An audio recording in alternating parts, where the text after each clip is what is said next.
નમસ્તે વિદ્યાર્થી મિત્રો, કેમ છો બધા? મજામાં? ચાલો આજે સરસ મજાના ટોપિકની ચર્ચા કરીશું અને તે છે એક્ટિવ પેસિવનો કયો પ્રશ્ન?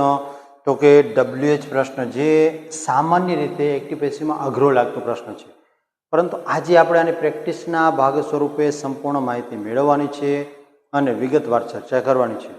તો જેને આ WH ક્વેશ્ચનની અંદર એક્ટિવ પેસિવ વોઇસમાં સમસ્યા થાય છે તે આજે ચોક્કસથી જોડાઈ જાઓ અને સારી રીતે આજના લેક્ચરને માણો. કયા કયા છે? તો કે વુ છે, વોટ છે, વેન, વેર, વાય અને હાઉ. આ બધા પ્રકારના પ્રશ્ન જે છે, જે WH પ્રશ્ન છે, તેની આપણે ચર્ચા કરીશું અને એક્ટિવમાંથી પેસિવમાં કઈ રીતે રૂપાંતર થાય તે જોઈશું.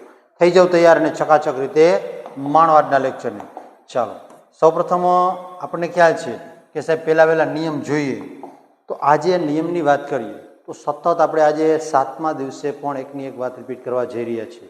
શા માટે? તો કે આ નિયમ જે છે તે તમને આવડી જશે તો ચોક્કસથી એકદમ સારી રીતે પ્રશ્નને સોલ્વ કરી શકશો તમે. અને તે એટલે આ 5 નિયમ છે. એક્ટિવ પેસિવના 5 નિયમ જે છે તે મગજની અંદર બેસાડી લ્યો એટલે 100% સંપૂર્ણ અને સારી રીતે તમને એક્ટિવ પેસિવ આવડે, કંઈ સમસ્યા ન થાય. તો ફરી વખત આજે તેને રિવાઇઝ કરીએ. પહેલું શું છે? તો કે કર્મને કર્તાના સ્થાને મૂકવાનું છે. ટૂંકમાં કહીએ તો છેલ્લેથી ક્યાં આવી જાય છે? કર્મ છે તે પહેલા આવી જાય છે. પૂર્વ શરત શું છે? તો કે કર્તા વિભક્તિ. આ ધ્યાનમાં રાખવાનું છે. બીજી બાબત, જે તમે કર્મના સ્થાને કર્તાના સ્થાને કર્મને મૂક્યું છે તેને ધ્યાનમાં રાખીને યોગ્ય સહાયકારક ક્રિયાપદ ઉમેરવાનું છે. આ બીજો મુદ્દો છે. પછી ત્રીજા મુદ્દાની વાત કરીએ તો જે ક્રિયાપદ છે આપેલું મુખ્ય ક્રિયાપદ તેનું ભૂતકૃદંત એટલે કે V3 નું રૂપ જે છે તે મૂકવાનું છે. બરાબર? આ અને ચોથો મુદ્દો શું છે? તો કે બાય વડે કર્તાને જોડી દેવાનું છે. નંબર 5 ની અંદર કર્મના સ્થાને કોને મૂકવાનું છે? તો કે કર્તાને મૂકવાનું છે અને વિભક્તિમાં ફેરફાર કરવાનો છે, એટલે કે કર્મ વિભક્તિ કરી નાખવાનું છે. બરાબર? આ સિમ્પલ છે. આવું એક વાક્ય તમને લઈને સમજાવું તો ખ્યાલ આવશે. માની લો કે આવું છે, અત્યારે વિધાન વાક્યની ચર્ચા કરીએ. બરાબર? તો વિધાન વાક્ય આપણે લઈએ કે ગૌરી, શું કીધું? ગૌરી ઇઝ મેકિંગ ચપાતી. આવું વાક્ય છે. બોલો, હવે આની અંદર તમે જોશો તો શું જોવા મળશે? કે કર્તા છે, ક્રિયાપદ છે અને કર્મ છે. આનું જ્યારે પેસિવમાં રૂપાંતર કરીએ તો પહેલા મુદ્દા પ્રમાણે કર્મને કર્તાના સ્થાને લો તો ચપાતીને આગળ લઈએ આપણે. શું કહીશું અહીંયા? ચપાતી. પછી ઇઝ આવશે. પછી શું ઉમેરવું પડશે? ચાલુ કાળના હિસાબે બિંગ ઉમેરવું પડે છે. ચપાતી ઇઝ બિંગ. પછી આ પહેલો મુદ્દો પૂરો, આ બીજો મુદ્દો પૂરો. હવે મુખ્ય ક્રિયાપદ જે છે તેનું ભૂતકૃદંતની વાત કરીએ તો મેકિંગ છે અને શું થઈ જશે? તો કે મેડ. પછી ચોથા મુદ્દામાં કીધું છે બાય વડે કર્તાને જોડવાનું છે, તો અહીંયા શું મૂકીશું આપણે? બાય. અને હવે 5મા મુદ્દામાં શું કીધું? તો કે કર્મના સ્થાને કર્તાને મૂકવાનું છે. તો કર્મનું સ્થાન અહીંયા છે, કર્તા અહીંયા છે, તેને આ પાછા જોડે શું મૂકશે? અહીંયા ગૌરી. બરાબર? હવે અહીંયા ગૌરી. ચાલો, આ રીતે વિદ્યાર્થી મિત્રો જોશો કે એકદમ સિમ્પલ રીતે વાક્ય બને છે. અને હા, બીજી બાબત કે જ્યારે તમે એક્ટિવમાંથી પેસિવમાં રૂપાંતર કરો છો આ મુદ્દાઓને ધ્યાનમાં રાખશો અને આને આ જ પ્રમાણે શું કરવાનું છે? તો કે WH ક્વેશ્ચન છે તેને સોલ્વ કરવાના થશે, થોડા એકદમ નોર્મલ ફેરફારની સાથે. ચાલો, આપણે બીજી કોઈ ચર્ચા નહીં કરતા આપણે ડાયરેક્ટ તો આપણી વાત ઉપર જઈએ અને ચર્ચા કરીએ છે નહીં તો કે બધા જ પ્રકારના WH ક્વેશ્ચન છે તેને એક્ટિવમાંથી પેસિવમાં રૂપાંતર કરવાની પ્રોસેસ. તો પ્રથમ વાક્ય જે છે તેની ચર્ચા કરીએ. વોટ ડઝ સી ટીચ?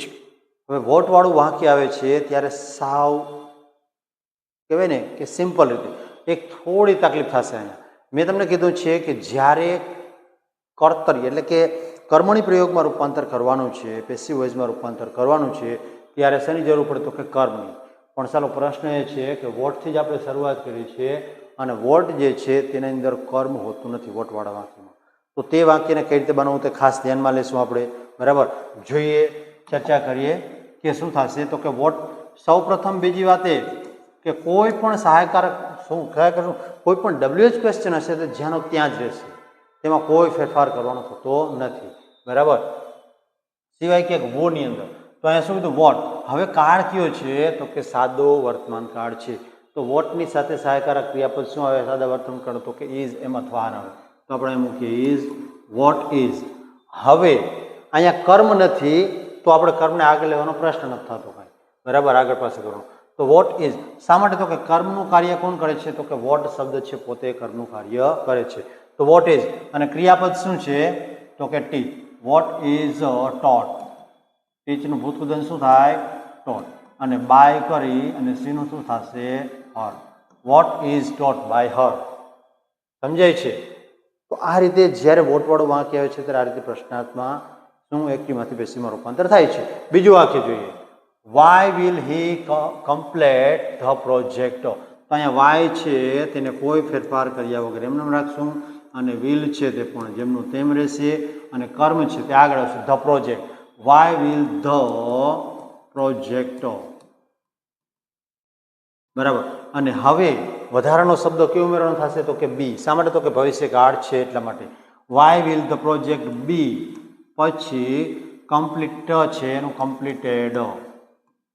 બરાબર, કમ્પ્લીટેડ. અને બાય કરીને કરતા કોણ છે? જુઓ જોઈએ તો કે હી છે તો પાછળ જવા દે બાય હિમ. પ્રશ્નાર્થ છે. બરાબર. બીજું વાક્ય વાય આર થઈ ક્લિનિંગ ધ ક્લાસરૂમ. હવે ચાલુ કાળનું વાક્ય આવ્યું છે તો તેને જોઈએ. તો અહીંયા શું થશે? તો કે વાય પછી આર જે છે તેને ધ્યાનમાં રાખવાનું છે પણ જ્યારે આ કર્મના સ્થાને આવેલું નામ ધ રૂમ આગળ આવે છે તો અહીંયા આર નહીં થાય, અહીંયા ઇઝ થઈ જશે. બરાબર. તો શું કહીશું આપણે? Why is the room. રૂમને પણ ક્લાસરૂમ. બરાબર, ક્લાસ રૂમ એમ થાય છે. બરાબર. હવે ક્લાસરૂમ, હવે કાળ કયો છે? તો કે ચાલો તો અહીંયા બીઈંગ ઉમેરશું આપણે. Classroom being. ક્લીનનું શું થઈ જશે? ક્લીન્ડ. અને બાય કરી અને બાયનું ધ્યેયનું શું થશે? તો કે બાય ધેમ. બરાબર, બાય ધેમ. જોજે મિત્રો કઈ રીતે ડબલ્યુએચ ક્વેશ્ચન છે તે બને છે. પછીનું વાક્ય લઈએ. Who is knocking at the door. હવે બીજી વાત કે જે રીતે વોટવાળા વાક્યમાં કર્મ નહોતું હાજર તે રીતે હુવાળા વાક્યમાં શું નહીં હાજર? તો કે કર્તા હાજર હશે નહીં. તો અહીંયા થોડું અલગ રીતે બનશે. અહીંયા શું બનશે? વુની જગ્યાએ આવી જશે બાય વુમ. શું થઈ જશે? By whom. હવે સહાયકારક ક્રિયાપદ કેને ધ્યાનમાં રાખીને? તો કે આ ડોરને ધ્યાનમાં રાખી. ડોર આગળ આવશે. By whom is the door. Is the door. હવે કાર્ડ જુઓ જોઈએ. ચાલુ કાર્ડ છે તો એનજી ઉમેરવું પડે એટલે કે બીઈંગ ઉમેરવું પડશે. બીઈંગ. અને નોકિંગ છે એનું શું થઈ જશે? નોકડ. બરાબર, નોકડ. અને બાય કરી અને આવશે તો કે ના. શા માટે બાય કરી નહીં આવે? કેમ કે બાય કરીને ઓલરેડી આપણે મૂકી દીધું છે. તો અહીંયા આવી ભૂલ કરતા નહીં કે બાય કરીને પાછું જોડીએ તો અહીંયા બાય આવશે નહીં. બાયને છે તે દૂર કરી નાખીએ. બરાબર. ચાલો પછી when are we building a house. When are we building a house. આપણે ક્યારે ઘર બનાવી રહ્યા હતા, બાંધી રહ્યા હતા, આ રીતે. તો અહીંયા વેન છે આવ્યું છે, સમયસૂચક શબ્દ છે વેન. પછી અ હાઉસ છે તે આગળ આવે તો ફરી વખત અહીંયા શું થઈ જશે? When is a house. When is a house being. શું આવશે અહીંયા? બીંગ. અને બિલ્ડિંગ છે બિલ્ડ એનું શું થઈ જશે? તો કે બિલ્ટ. પછી બાય કરી અને કરતા શું છે? વીનું શું થશે? તો કે અસ. બાય અસ. ચાલો જોજો વિદ્યાર્થી મિત્રો કઈ રીતે વાક્ય છે તેનું રૂપાંતર થાય છે. સરસ રીતે જુઓ, યોગ્ય રીતે માણો અને જ્યાં જ્યાં તકલીફ પડે ત્યાં પ્રશ્ન પૂછીને જાણો. બરાબર. ચાલો હવે એના પછીના પ્રશ્નની ચર્ચા કરીએ અને જોઈએ શું આવે છે તે. તો તેની અંદર જુઓ જોઈએ when will they announce the results. તો અહીંયા વેન આવ્યું છે, વિલની જગ્યાએ વિલ જ આવે. પછી ધ રિઝલ્ટ શું આવશે? The result. પછી બી રિઝલ્ટ બી અને એનાઉન્સ છે શું થઈ જશે? એનાઉન્સડ. એનાઉન્સડ બાય ધેયનું શું થશે? તો કે ધેમ. ચાલો જોજો વિદ્યાર્થી મિત્રો કઈ રીતે બને છે તે. પછીનું વાક્ય હુ હેલ્પ્સ યુ. સાદું વર્તમાન કાળ આવ્યું, હુ વાળું વાક્ય આવ્યું. હમણાં જ તમને કહ્યું હુ વાળું વાક્ય આવે તો કઈ રીતે બનશે? તો કે બાય વડે.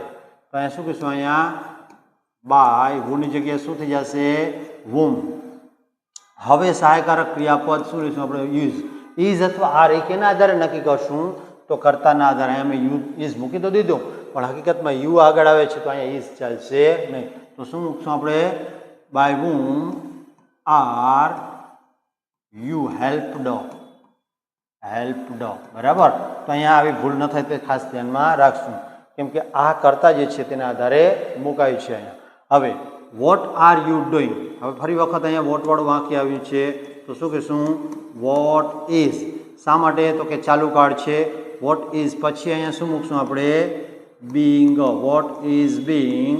ડુનું શું થઈ જશે? ડન. અને બાય યુનું શું થઈ જશે? તો કે યુનું યુઝ રહે, એમાં કોઈ ફેરફાર થાય નહીં. બરાબર. ચાલો. How many books have you read. તમે કેટલી બુક્સો વાંચી છે, ચોપડીઓ વાંચી છે, આવું પૂછ્યું. તો કયો કાળ છે? તો કે પૂર્ણ વર્તમાન કાળ છે, હેવ આવ્યું છે. તો શું આપણે કહીશું કે હાઉ મેની તો એમનેમ રહેશે, હાઉ મેની, અને બુક્સ પણ એમનેમ રહેશે, હાઉ મેની બુક્સ. પછી અહીંયા શું થશે? તો કે હેડ જે છે, હેવ છે, અહીંયા શું થઈ જાય? તો હાઉ મેની બુક્સો. અહીંયા રીડ છે તે આગળ આવશે તો હેઝ. પછી શું મૂકશું? બીન. અને રીડનું ભૂતકૃદન શું થાય? તો કે રીડ. અને બાય કરીને શું થશે? યુનું યુ. અહીંયા ખાસ નોંધો વિદ્યાર્થી મિત્રો, તમે જોશો તો how many books has been read by you. અહીંયા માત્ર બે જ બાબતનો ફેરફાર થાય છે. જુઓ જોઈએ, યુ છે અને રીડ છે તે ખાસ અને એકદમ સરળ છે. બરાબર, યાદ રાખશું આપણે. ત્યાર પછી વેર ડીડ યુ મીટ મી. ફરી વખત કાળ કયો છે? તો કે સાદો ભૂતકાળ છે. આ કર્તા, ક્રિયાપદ અને કર્મ ત્રણેય શબ્દો છે તો અહીંયા વેરનો વેર અહીંયા એમનું રાખી દઈશું આપણે વેર. હવે જો જોઈએ મી આગળ આવશે તો મીની સાથે સહાયકારક ક્રિયાપદ તરીકે શું આવશે? વોઝ. વેર વોઝ આઈ. મીટનું શું થશે? મેટ. અને બાય કરીને યુનું you. Where was I met by you. હું તમારા દ્વારા ક્યાં મળ્યો હતો, એટલે તમારી મુલાકાત ક્યાં થઈ હતી. તો આ રીતે જુઓ જો વિદ્યાર્થી મિત્રો કઈ રીતે વાક્ય છે તેનું એક્ટિવમાંથી પેસિવમાં રૂપાંતર થાય છે. ચાલો આગળ વધીએ ને હજુ કેટલાક વાક્ય જે છે તેને અભ્યાસના ભાગ સ્વરૂપે આપણે સોલ્વ કરીએ. અને તમે જ્યાં જ્યાં પ્રશ્ન થાય, જ્યાં જ્યાં તકલીફ પડે ત્યાં મને ચોક્કસથી પ્રશ્ન પૂછતા જશો તો આપણે તમને ચોક્કસ જવાબ આપીશું. ચાલો ફરી વખત જો જોઈએ, હુ હેઝ કોલ્ડ યુ. ફરી વખત કાળ આવ્યો છે પૂર્ણ વર્તમાન કાળ તો શું આવશે? By whom. By whom. પછી હેઝ. અહીંયા થશે been. Has bin.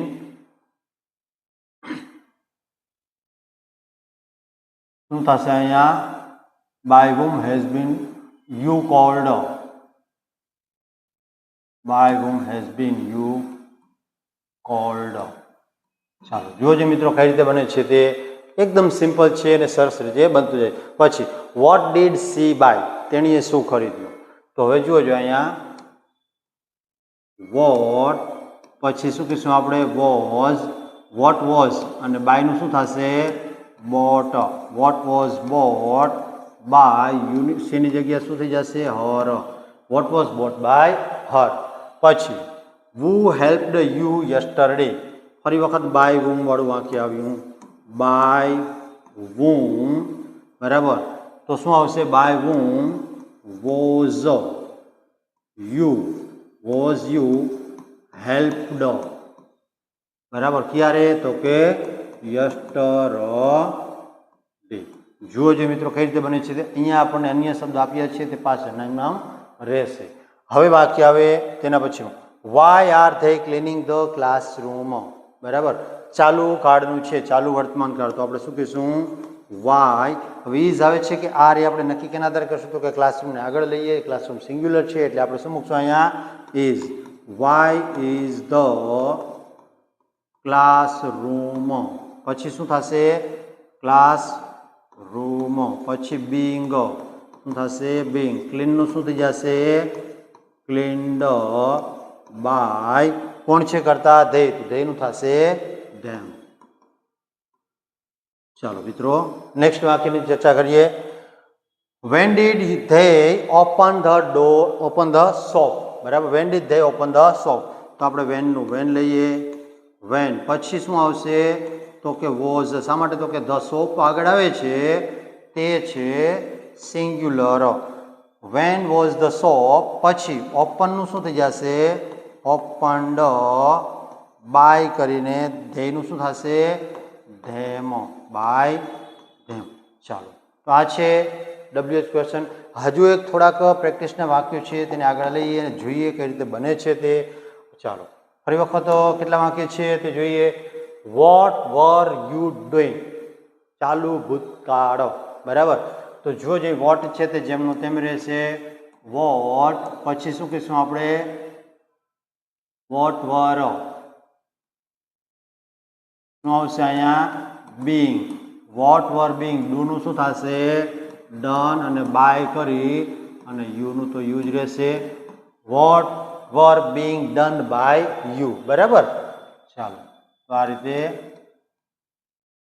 Next sentence, what will you do tomorrow? તમે આવતીકાલે શું કરશો? ભવિષ્યકાળનું વાક્ય છે. તો શું ફરી વખત વોટ વાળું વાક્ય છે? તો શું કહેશું? વોટ પછી વિલ અને બી. અહીંયા ફરી વખત ડુનું શું થઈ જશે? ડન, અને બાય કરીને યુ છે તો અહીંયા પણ યુ અને ટુમોરોનું ટુમોરો. ચાલો, સમજાય છે આ રીતે. પછીનું વાક્ય, વુ વિલ હેલ્પ યુ? વુ વાળું વાક્ય ભવિષ્યકાળનું છે, બરાબર. તો શું કહીશું અહીંયા? કે by whom will be, by whom will be you helped, બરાબર. ચાલો, અહીંયા માત્ર બે વસ્તુ છે ઇન્ટરચેન્જ થાય છે, બાકી કોઈ તફાવત આવતો નથી. પછી when had the police arrest the thief? તો when પૂર્ણ ભૂતકાળ છે તો શું આવશે? when had. પછી શું ઉમેરશું આપણે? been. when had been the thief, ના when had the thief શું આવશે? when had the thief. પછી અહીંયા been આવશે. been arrested by the police, બરાબર. આ રીતે જોજો કે કઈ રીતે બને છે વાક્ય. તો મિત્રો આ છે આપણા આજના WH ક્વેશ્ચન. આપણે જો કોઈ પ્રશ્ન છે તો ચોક્કસથી મારી સમક્ષ રજૂઆત કરશો. અને હવે વાત છે તમારા ચેલેન્જની. આજે તમને ચેલેન્જ આપવામાં આવે છે બે પ્રશ્નની. આ બે પ્રશ્નમાંથી એક પ્રશ્ન જેનો સાચો છે તે સમજો કે આપણે ઘણી ખરે અંશે સફળતા મેળવી છે. આ બે પ્રશ્ન છે, બંનેનું આવડે તો બંનેનું અથવા એકનું તમારે કોમેન્ટ બોક્સમાં મને કોમેન્ટ કરીને જવાબ જણાવવાનો છે. શું પ્રશ્ન છે? Who was calling you? પહેલો પ્રશ્ન આ છે. બીજો છે why did you break the window? આ બીજો પ્રશ્ન છે. આ બંનેમાંથી તમને અનુકૂળ આવે તેનો જવાબ આપવાનો છે. અને તમને એમ થાય કે મને તો બે આવડે છે, તો બેના ઠપકારી દો જવાબ, બરાબર, એકદમ સરસ રીતે. અને તમને જો વિડીયો ગમ્યો હોય તો ચોક્કસથી લાઇક કરો, શેર કરો અને તમારા મિત્રોની સાથે જો બેસી અને ચર્ચા કરો મારા વિડીયોની. જ્યાં જ્યાં પ્રશ્ન થાય તે મને ચોક્કસથી પ્રશ્ન કરો, બરાબર. ચાલો, આપનો એક્ટિવ પેસિવમાં સારી એવી સફળતા મળી હશે એવી અપેક્ષાની સાથે આજના લેક્ચરને અહીંયા પૂર્ણ કરીએ.